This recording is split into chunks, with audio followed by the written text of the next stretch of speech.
자, 성부 해석이에요. 12절 또 읽으세요. 시작. 산으로부터 예루살렘에 돌아오니 이 산은 예루살렘에서 가까워 안식일에 가기 알맞은 길이라. 감람원이라 하는 산, 감람산은 예루살렘 동남쪽에 있는 길게 뻗은 산이다. 이 산에는 감람나무가 많이 있어서 이름을 가진 듯하다. 이 산 서편에 감람나무 숲이 우거진 길 속에 예수께서 최후의 기도를 드린 겟세마네 동산이 있다.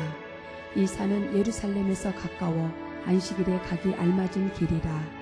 위시나에 의하면 안식일의 여행거리는 최대한 2000규빗으로 제한되었다. 이는 약 1.1km 정도에 해당된다. 하지만 예수의 승천이 안식일에 있었음을 의미하지는 않는다. 오히려 강조점은 그 사건이 예루살렘 근방에서 일어났다는 데에 있다. 누가복음 24장 50절에 의하면 예수는 승천하기 전에 제자들을 데리고 베다니까지 가신 것으로 되어 있다. 아멘. 자, 우리 저 감람산 사진 제가 좀 띄우라고 그랬는데 한번 좀 띄워보세요. 감람산이 어떻게 생겼는지 잠깐 보고 제가 또 말씀드리겠습니다.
예수께서 한 곳에서 기도하시고 마치심에 제자 중 하나가 여짜오되 주여 요한이 자기 제자들에게 기도를 가르친 것과 같이 우리에게도 가르쳐 주옵소서. 예수께서 이르시되 너희는 기도할 때에 이렇게 하라. 아버지여 이름이 거룩히 여김을 받으시오며 나라가 임하시오며 우리에게 날마다 일용할 양식을 주시옵고 우리가 우리에게 죄 지은 모든 사람을 용서하오니 우리 죄도 사하여 주시옵고 우리를 시험에 들게 하지 마시옵소서 하라.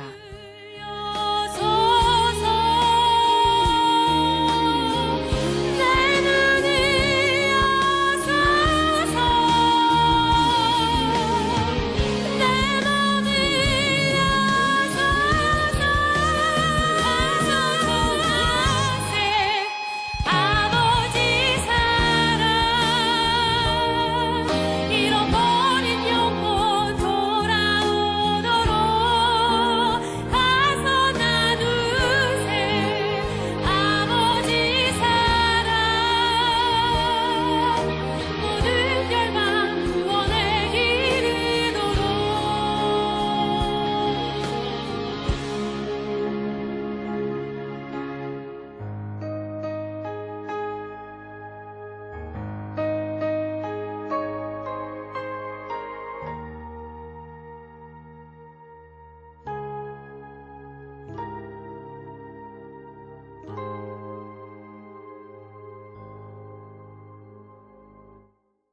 예수님이 감람산에 오르셔서 기도하셨죠. 겟세마네 동산의 기도 아시죠?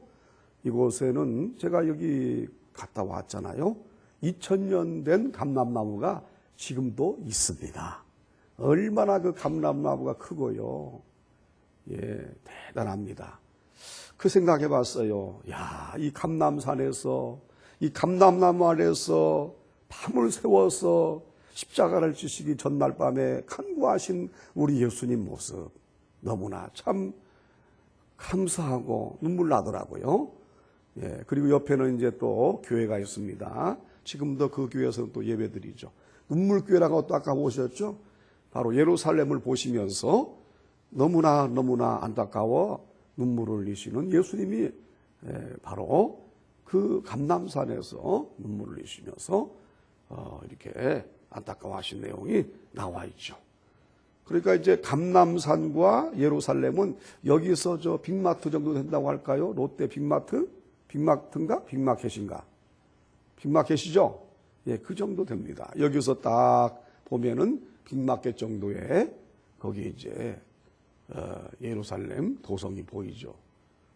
그래서 예루살렘 사람들을 위해서 눈물로 기도하시고 또 겟세마네 동산 기도하면서 십자가의 죽음을 준비하시고 하는 모습들이 감람산에서 있었죠. 자, 그래서 여기 보니까 제자들이 감람원이라는 산으로부터 예루살렘에 돌아왔다는 것은 바로 우리 교회에서 빅마켓 정도 가는 거리입니다. 돌아왔다는 거예요. 그런데 미시나에 따르면 안식일에는 1.1km 정도 안에는 걸을 수 있었죠. 그러니까 빅마켓까지 1.1km가 안 될 거 아니에요. 그 정도는 걸을 수가 있었다 하는 것입니다. 예루살렘으로 이제 가게 된 거죠. 자, 그 정도 하시고, 자, 13절도 읽으세요. 시작. 들어가 그들이 유하는 다락방으로 올라가니 베드로, 요한, 야고보, 안드레와 빌립, 도마와 바돌로메, 마테와 및 알페오의 아들 야고보, 셀롯인 시몬, 야고보의 아들 유다가 다 거기 있어. 그들이 유하는 다락에 올라가니 이 다락방은 예수께서 십자가에 못 박히시기 전에 그의 제자들과 함께 유월절 만찬을 드셨던 방이었던 것 같으며 또한 부활하신 주님께서 제자들 중 몇 사람에게 나타나셨던 마가의 다락방이었을 것이다. 다락방은 초대교회의 터전이기도 했던 마가의 다락방으로 추측되기도 한다. 아멘. 자, 이제 이 마가의 다락방은 예루살렘 도성에 있었습니다. 그러니까 감람산에서 마가의 다락방도 별로 멀지가 않아요. 제가 마가의 다락방을 들어가 봤잖아요. 또 거기. 야, 거기 들어가서 여기서 120명의 성도들이 기도하다가 불같은 성령을 받고 이 자리에서 첫 번째 교회가 탄생했구나 생각하니까 또 얼마나 감동적인지요. 자, 그래서 또 사진을 보도록 하겠습니다. 또 띄워보세요. 자, 저기가 이제 마가다락방 건물인데 그 당시는 뭐 저 건물이 아니었겠죠. 그 후에 생겨진 것이겠지만, 자, 일단 한번 좀 이렇게 또 안으로 들어가 보세요. 예. 저기가 이제 입구인가 봐, 입구. 그리고, 자, 저기입니다, 저기. 저기가 이제 마가의 다락방이에요.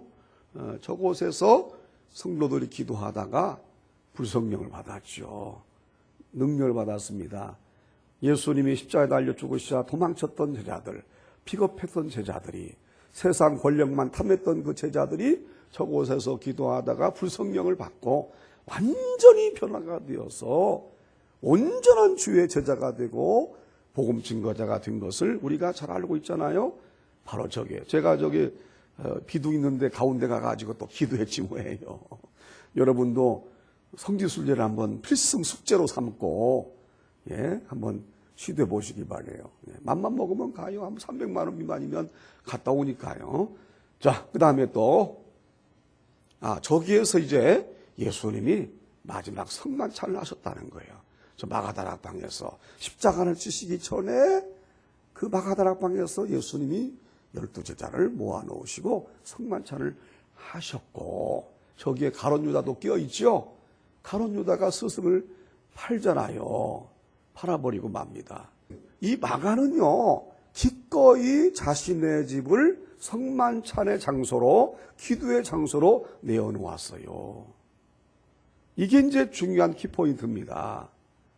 여러분이라면 교회로 내어놓을 수 있을까요? 어렵겠죠? 우리 교회도 제 집에서 먼저 시작했어요. 몇 개월 동안. 너무 감사하죠. 집에서 교회 하는데도 그렇게 은혜롭더라고요. 그렇게 좋고요. 그때는 우리 집에서 설교를 못했어요.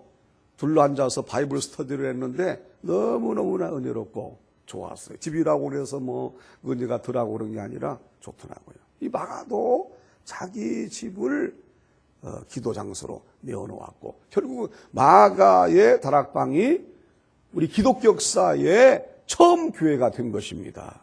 그곳에 성령이 임해서 처음 교회가 되었고, 마가는 또 마가복음은 성경을 썼잖아요. 사도 바울이 가장 귀하게 여기는 사람 중에 한 사람이 된 거 아니에요. 참된 제자가 된 거죠. 마가는 훌륭한 사람이었어요. 근데 오늘 제가 새벽 기도 때 잠깐 언급했지만, 황교안 총리의 누나가 자기 집을 교회로 제공했다고 하더라고요. 어떤 목사님이 개척을 하시는데 그 누나가 자기 집을 교회로 내놨대요. 그래서 그 교회가 지금 어느 교회냐면 성일침례교회라고 합니다. 서울 등촌동에 있는 교회예요. 지금 황교안 총리는요, 그 성일침례교회를 어릴 때부터 다니고 있대요. 황교안 총리가 저하고 나이가 같거든요. 한갑이에요. 김용환 집사님도 한갑, 저도 한갑, 황교안 총리도 한갑. 그런데 어릴 때부터 성일침례교회를 다니고 있다는 겁니다. 그런 황교안 총리는 지금 성일침례교회의 전도사라고 합니다. 그래서 성도들에게 성경 공부를 시키고 제자훈련을 시키고 있다는 거예요. 참 여러분 훌륭하죠? 총리가 된 지금도요, 교회에서 그렇게 헌신하고 있다는 겁니다. 그리고 이 양반은 장자 꿈이요, 목회자로서 목회하는 게 꿈이래요. 이제 저 총리 그만두고 곧 교회를 개척해서 목회를 해도 괜찮겠어요. 그게 꿈이라는 거예요. 근데 황교안 총리가 사법연수원 시절에 낮에는 사법연수원에서 공부를 하고 밤에는 또 침례신학교에 가가지고 신학 공부를 했습니다. 그래서 전도사가 된 거예요. 그리고 교회에서 성도들에게 성경 가르치는 교육자가 된 줄로 믿습니다. 그리고 아무리 총리라고 해도 그 사람은 지금 전도사예요. 그런데 황교안이 어릴 때에 어머니가 하신 말씀이 있었다는 거예요. 뭐냐면 어머니가 너는 너보다 더 어려운 사람을 도우면서 살아야 된다. 이래가지고 이 사람이 나중에 이제 전칠례 장학금이라는 재단을 만들었대요. 자기가 전칠례 장학금. 그 전칠례가 누구냐면 어머니 이름이에요. 전칠례 장학금. 그래서 지금도 어려운 학생들을 많이 도와주고 있다는 거예요. 우리가 볼 때는 정치인들 색안경 끼고요, 안 좋게도 보고 하지만은 참 그 속을 들다 보면 우리가 할 수 없는 걸 하고 있잖아요. 참 그 양반은 어떻게 해서 그렇게 월급 많이 타겠어요? 사업하는 사람도 아닌데. 그런데 전칠례 장학금을 만들어서 많은 어려운 학생들을 돕고 있다. 이렇게 또 이야기합니다. 그리고 부인도 지금 나사렛 대학교 교수랍니다. 영문학을 전공해가지고 교수고, 참 더 재밌는 게 지금 그 부인이 복음성가 가수래요 또. 그래 제가 또 들어봤지 뭐예요. 인터넷 들어가서 들어보니까 진짜 노래 잘하더라고요. 최지영 가수라고 복음성가 가수랍니다. 야, 그래서 나사렛 대학교는 바로 그 나사렛 신학대학교 아니겠냐고요. 거기서 이제 교수로서 학생들을 가르치고 또 복음성가 가수로서 또 하나님을 찬양하고 참 이렇게 살아가고 있더라고요. 그런데 이 지금 황교안 총리가 그 글이 쭉 나와 있는데 보니까 황교안 총리는 평생을 5시간만 잤대요. 5시간. 5시간만 자고 새벽 2시에는 꼭 일어나가지고 기도부터 하고 성경 공부를 한다는 거예요. 출근할 때까지. 우리 못 하잖아요, 그런 거. 우리 새벽 2시 일어나겠어요?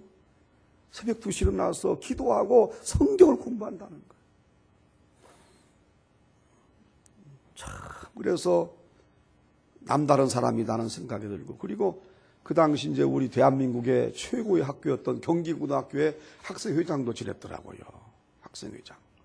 예, 공부도 이렇게 잘했고, 이렇게 했지만은 그거보다도 참 하나님을 섬기는 사람이 되었다는 거. 훌륭하게 하나님을 섬기는 사람이 되었다는 거. 제가 이 사람 쭉 그 글을 읽으면서 그 요셉이 애굽의 총리 대신 됐잖아요. 요셉이.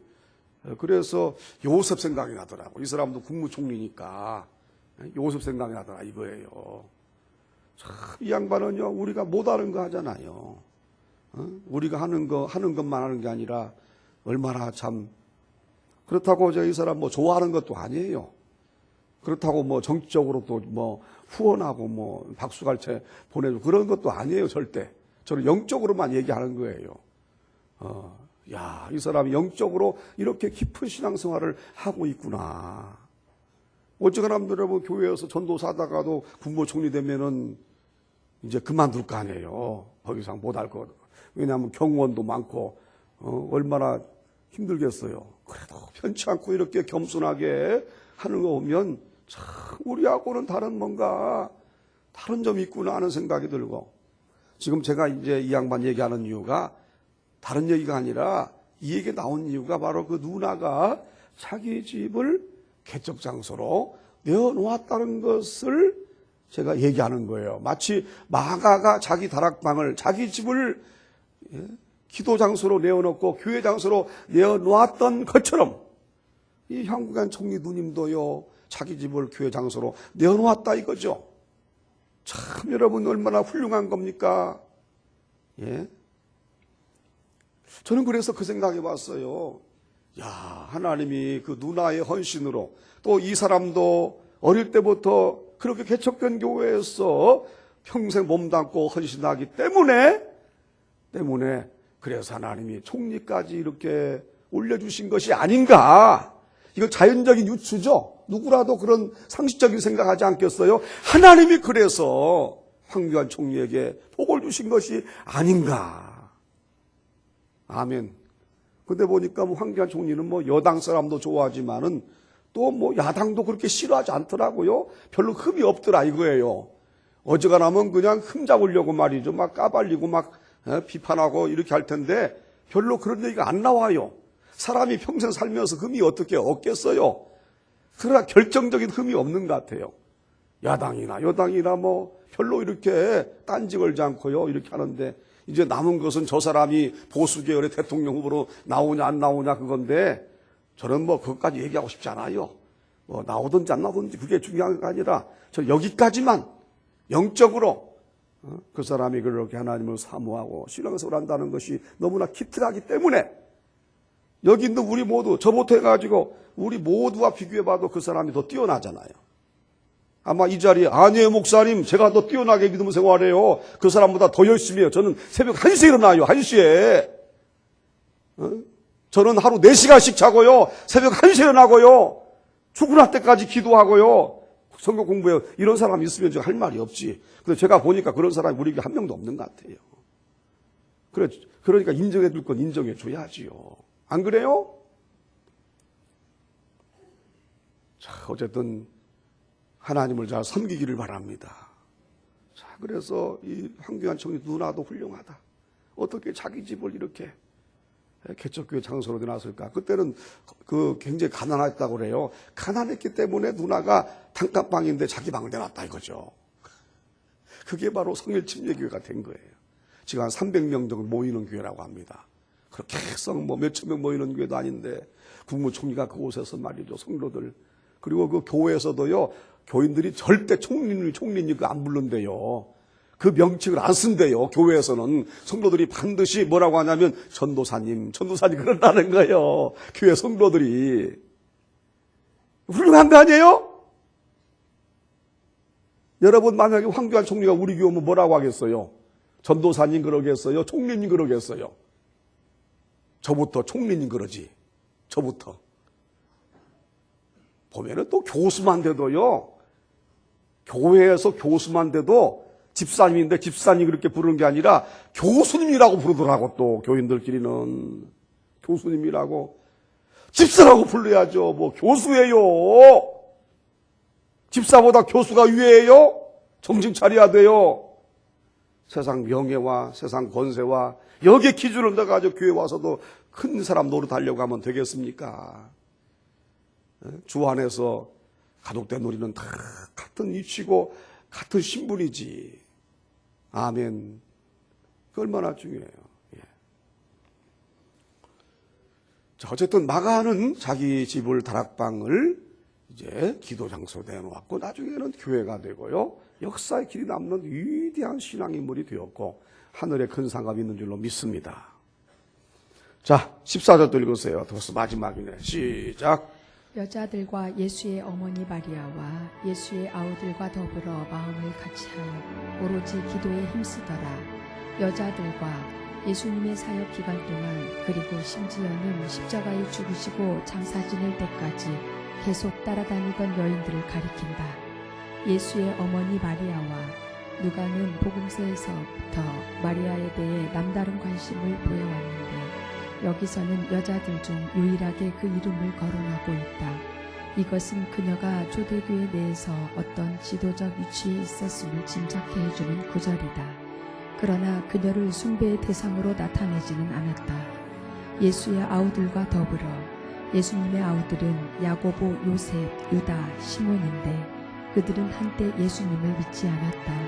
그러나 그들은 예수의 부활 이후에 예수님의 제자들이 되었다. 그 중에 야고보는 가장 두드러진 인물로서 부활하신 그리스도께서 방문했던 사람 중 하나였고 야고보의 저자로 믿어진다. 전혀 기도에 힘쓰니라. 그들은 아버지의 약속하신 것을 위하여 응답이 올 때까지 기도에 전념하였다. 예수께서는 교회를 인도하고 강화시킬 하나님의 선물로서 성령을 약속하셨는데 이 약속에 대한 성도들의 반응은 기도로 나타나야 했다. 다시 말해서 초대교회가 성령을 받은 것은 기도할 때였다. 누가는 사도행전 시작 부분에서 지속적이고 합심된 기도로서 성령 강림을 기다리는 제자들의 모습을 강조하고 있는 것이다. 아멘. 그러니까 이제 마가다락방에 모여서 그들이 했던 것은 뭐예요? 무슨 뭐 레크리에이션 한 것도 아니고 게임한 것도 아니고 기도했죠. 오로지 기도에 전념했습니다. 열흘 동안 하나님께 기도하고 기도할 때 불성령이 임한 거예요. 그리고 완전히 변화가 되고 참된 복음 증거자가 된 줄로 믿습니다. 우리 한국교회도 기도로 부흥한 교회 아니겠냐고요. 아까 우리 또 양집사님 기도할 때에 미래세대를 언급했는데 미래세대. 지금 우리 한국교회 가장 큰 딜레마가 뭐냐면은 기도가 사라졌다는 거예요. 이에 따라서 옛날에 그렇게 세계에서 가장 빨리 부흥했던 우리 한국교회가 가장 빨리 무너지고 있는 한국교회가 되고 만 거예요. 지금 우리 한국교회 딜레마가 뭐냐면 어린이들이에요. 어린이들. 지금 교회 나오는 어린이들이 몇 프로냐? 3%입니다. 그 100명 중에 교회 나오는 어린이는 3명에 불과한 거예요. 옛날에는 몇 프로인 줄 아세요? 50%, 60%였어요. 우리 주일학교 때는 그렇게 많이 교회 다녔어요. 그래서 그 주일학생들이 벌써 저처럼 목사가 되고 장년 성도가 되어서 한국교회를 지금 떠받치고 있는 겁니다. 그때 부흥했던 주일학교가 지금 이렇게 열매를 맺고 있는 거예요. 그런데 지금은요. 그렇게 많은 어린이들이 어디 가고 없고 지금은 100명 중에 3명만 교회 나오고 있는데 이렇기 때문에 우리 한국교회가 학자들에 의하면은 앞으로 15년만 되면은 3분의 1로 쫙 줄어들 것이라고 예측을 하고 있는 거예요, 지금. 긴장해야 돼요. 벌써 지금 그런 조짐들이 너무너무 많이 나타나고 전도도 되지 않고 자리가 점점 비어가고 있지 않습니까? 여러분 우리 교회 생각하면 안 돼. 우리 교회 좀 늘고 있잖아요. 절대 우리 교회처럼 다른 교회도 그렇게 생각하면 안 되는 거예요, 여러분. 어린이 교육에 힘쓰지를 못하고 어린이가 지금 너무 적어지고 점점 이제 중고등부 없어지고 청년부 없어지는 교회가 속출하고 있습니다. 여러분, 중고등부 청년부 있는 교회가요 몇 프로 되지 않아요. 한국 교회에 아예 없는 교회가 더 많아요. 이게 큰 문제예요, 이게. 그래서 우리 한국 교회가 유럽 교회처럼 되지 않으려면은 어린이들을 위해서 기도해야 돼. 그리고 우리 한국 교회가 기도하면 하나님이 또 다시금 부흥이 회복되는 거예요. 믿으시기 바랍니다. 왜? 마가다락방이 그랬기 때문에. 우리는 마가다락방의 성도들처럼 다시 기도가 회복이 돼야 우리 한국 교회가 회복이 될 줄로 믿습니다. 교회 학교 부흥을 위하여, 교회 부흥을 위하여 우리는 눈물로 기도할 수 있어야 되는 줄로 믿습니다. 그래도 우리 교회는 주일 학교가 이렇게 또 존재하고 있고요. 예배 잘 드리고 있다는 것이 이것만 해도요 큰 축복입니다. 얼마나 감사한지 몰라요. 우리 한국교회가요 기독교 역사 2000년 동안 경험했던 모든 것을 100년 동안 다 경험을 했어요. 복음 전파도 경험해보고 고난도 경험해보고 회개도 경험해보고 복음의 확장도 경험해보고 부흥도 경험해보고 제자훈련도 경험해보고 선교도 경험해봤어요. 그러나 아직까지 경험하지 못한 숙제가 남아있는데 그게 뭐냐? 교회 회복이에요. 교회의 회복은 아직 경험하지 못하고 있어요. 한없이 추락하고 있어요. 미끄러지고 있어요. 어느 교회가 부흥되는가요? 수평이동이에요. 믿는 사람이 몰려가서 부흥되는 거예요. 진정한 부흥이 아니에요. 우리 한국교회는 아직까지 회복을 경험하지 못했어요. 기도도 회복이 안 됐어요, 지금. 우리 한국교회 기도 회복됐습니까? 일제시대 때, 6.25 때, 60년대, 70년대 그 열렬하고 뜨거웠던 기도가 지금 회복이 되었나요? 회복이 안 되고 있어요. 회복이 되기는 그냥 점점 더 무너지고 있어요. 점점 기도를 안 하고 있어요, 지금. 이게 우리 한국교회가 아직까지 경험하지 못한 숙제 중에 숙제예요. 기도가 회복이 돼야 돼요. 제발 우리 교회는 기도가 회복이 되기를 바랍니다. 회복이 될 뿐만 아니라 전국 교회의 기도의 불길을 붙이는 교회가 돼야 돼. 아니, 제가 오늘 마가다락방 기도 때문에 이 얘기하는 거예요. 본문이 안 그런 엉뚱하게 얘기하는 게 아니라 마가다락방 기도가 우리에게도 다시금 회복이 돼야 되는 거 아니에요? 기도하여 성령을 충만히 받고, 기도하여 은사를 받고, 기도하여 병고침을 받고, 기도하여 응답받고, 기도하여 능력을 받고 복음을 전파하고 초대교회가 돼야 되는 거 아니에요? 왜 아직도 한국교회는 기도가 회복이 안 되는 거예요? 전도 세미나는 그냥 사람들 많이 가요. 기도 세미나? 기도 세미나 하지도 않고 기도 세미나 해야 가지도 않고 그래요. 목회자 자체도 그래요. 전도 세미나는 교인들 좀 모아볼까 해가지고 관심 많이 갖지만은 기도 세미나는 하는데도 별로 없고 해봤자 안 가고 그래요. 별 관심도 안 갖습니다. 목회자 마인드가 그래요. 목회자 마인드가. 그러나 여러분, 전도보다 귀한 것은 우선시해야 될 것은 바로 기도예요. 기도가 먼저 앞서야 돼요. 아멘. 물론 우리가 우리 교회도 전도를 열심히 하긴 하지만은 그보다도 우리 교회는 기도할 때에 하나님이 영혼들을 보내주신다고 저는 믿어요. 전도도 중요하지만은 기도부터 먼저 할 때 하나님이 기도하는 교회니까, 기도에서 은혜 충만한 교회니까 하나님이 사람들을 우리에게 보내주는 거 아니에요? 할렐루야. 얼마나 감사한지 그냥. 요즘 보면 그냥 2부 예배 그냥 자리가 꽉꽉 차는데 이게 어떻게 된 일인가 싶어요. 그냥 이게 어떻게 된 일인가? 응? 어떻게 된 일인가 이게 성령 역사 아니겠냐고요. 어떻게 목사가 힘으로 능으로 이 사명 감당하겠냐고요. 100% 성령님의 은혜죠. 우리는 주님만 의지할 수밖에 없는 거예요. 아멘. 기도가 회복이 돼야 합니다. 기도가. 마가다락방처럼 기도가 회복이 돼야 돼요. 여러분 가정도 마가다락방이 되기를 바라요. 교회도 마가다락방이 돼야 하고. 첫째도 기도, 둘째도 기도, 셋째도 기도. 기도해야 합니다. 요즘 우리 교회에 감사한 것은 참 기도에 전념하는 성도님들이 늘어나고 있다는 거예요. 저는 정말 너무나 고맙고 감사해요. 너무나 감사해요. 목사의 힘이 되는 거예요. 그런데 참 감사한 게 직장인들이 또 기도를 열심히 하죠. 낮에는 직장 가가지고 근무하는 것도 피곤할 텐데 이분들이 밤에도 오셔서 기도하셔요. 밤에도. 그리고 밤에 또 10시 넘어서 가시는가 9시 넘어서 가시는가 갔다가 또 새벽에 또 오셔요. 밤에도 기도하시고 새벽에도 기도하시고 그리고 또 집에 가서 밥 지어 먹고 또 출근하는 거 아니에요. 얼마나 감사한지. 너무너무 감사해요.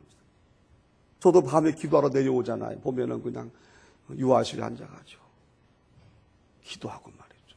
일교육반에서 또 기도하고 서로를 위해서 기도해주고 마가다락방 같아. 마가다락방. 그러니 하나님 은혜를 왜 안 주시겠냐고. 은혜를 주시지. 앞으로도 은혜 주실 것이지요. 어떻게 우리 교회에 이런 현상이 나타나는지 너무너무나 감사한 거예요.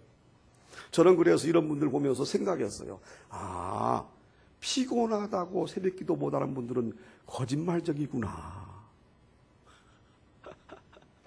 거짓말적이구나. 직장 다니면서 피곤해도 새벽 기도만이 아니라 밤에도 나와서 기도하고 새벽에도 나와서 기도하고 직장 생활하는데 피곤하다고 교회 안 다니. 그건 아니구나. 밤에도 기도하고 새벽에도 기도하면 충분히 감당할 수 있고 제가 물어봤어요. 그래서 아니 원사님 밤에도 기도하고 새벽에도 기도하는데 피곤하지 않으세요? 아이 목사님 안 피곤해요. 안 피곤해요. 안 피곤하니까 그렇죠. 은혜 받으면 피곤하지도 않아요. 은혜의 힘이 나한테 들어오면 육신의 피곤은 사라집니다. 참 그래 저는 이런 분들을 보면서 말이죠. 예. 그렇구나. 은혜 받으면 피곤이 사라지고 밤이고 새벽이고 낮이고 기도하는구나. 그래서 마가다락방이 되어가는구나. 특히 성령 축복 대성회를 기점으로 성도들이 더 많이 기도하는 것 같아요. 배종 목사님이 우리 위에도 언급하신 것처럼 우리 위에 절대 1등을 놓치지 말기를 바랍니다. 아멘. 1등을 놓치지 말기 바랍니다. 1등을 유지해야 돼. 1등 유지하는 거 힘들어요, 그게. 뭐 금메달도 그냥 그거 챔피언도 말이죠. 1등 유지한다는 게 쉬운 게 아니에요. 그러나 우리가 편치만 않으면 돼요. 편치 않고 하나님 앞에서 기도만 힘쓰면 1등 놓치지 않아요. 근데 저도 배종 목사님 말씀 듣고 왜 그렇지 생각했는데 나중에 생각해 보니까 어떻게 보면 또 일면 수긍되더라고요. 왜냐하면 우리 교회는 새벽 기도하지, 오후 기도하지, 밤에도 기도하지 하루 3번씩 기도하는 교회인데 어느 교회에서 3번씩 기도하는 교회가 거의 있겠냐고요. 없다니까요. 전국적으로 거의 없다니까요. 그러니까 배종 목사님 말씀이 맞는 것 같기도 해요. 제발 우리 교회가 마가다락방 되기 바래요. 할렐루야. 오직 기도에 전혀 힘쓰는 교회가 되기 바라요. 그러면 기도할 때 하나님이 여러분 소원의 응답도 하시고 할렐루야. 질병도 치료하시고 교회 부흥도 되게 하시고 우리 교회는 다른 거 없어요. 오직 기도로 부흥한 교회죠. 너무 감사하잖아요. 여러분 지금 우리 교회 수요예배 이 정도 나오는 것은요 1000명 모이는 교회 수요예배 인원이에요. 제가 잘 알아요. 1000명 모이는 교회 인원이 수요예배 인원이에요. 인원. 제가 왜 그 큰 교회 안 다녔어요. 큰 교회에서 사역도 하고 부교육자도 있었는데 너무 잘 알지요. 너무 감사하잖아요. 이게 성령의 능력 아니에요? 아, 이럴 때 좀 아멘 좀 하셔요. 나 집에 가서 잠 못 잔다니까. 교회 자랑하는 거 아니에요. 여러분 이런 얘기하면 싫어하면 안 돼요. 좋아해야지. 제가 우리 교회 얘기하면 좋아해야 되잖아. 이렇게 그냥 너무 좋아서 하나님 어떻게 이런 좋은 교회에 제가 몸담고 하나님 섬깁니까? 너무 감사합니다. 이런 마음이 들어야지. 우리 교회만 그래? 이러면 안 되잖아요. 좋은 땅 마음을 가져야지. 지난주에, 이번 주에 뭐 좋은 땅이라는데, 있는 그대로 얘기하는 거 아니에요. 우리 교회 뭐 은혜 충만하지도 않은데 기쁨도 없는데 목사가 우리 교회 기쁩니다. 은혜 충만합니다. 기도도 하자는데 우리 교회 기도 많이 하는 교회입니다. 한다 한들 비웃지요. 그 얘기 들으면 비웃는 거 아니에요.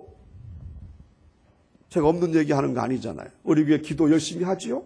은혜 많지요. 여러분 기쁨 있지요. 근데 지금은 또 기쁨이 좀 더 있어야 할 것 같아.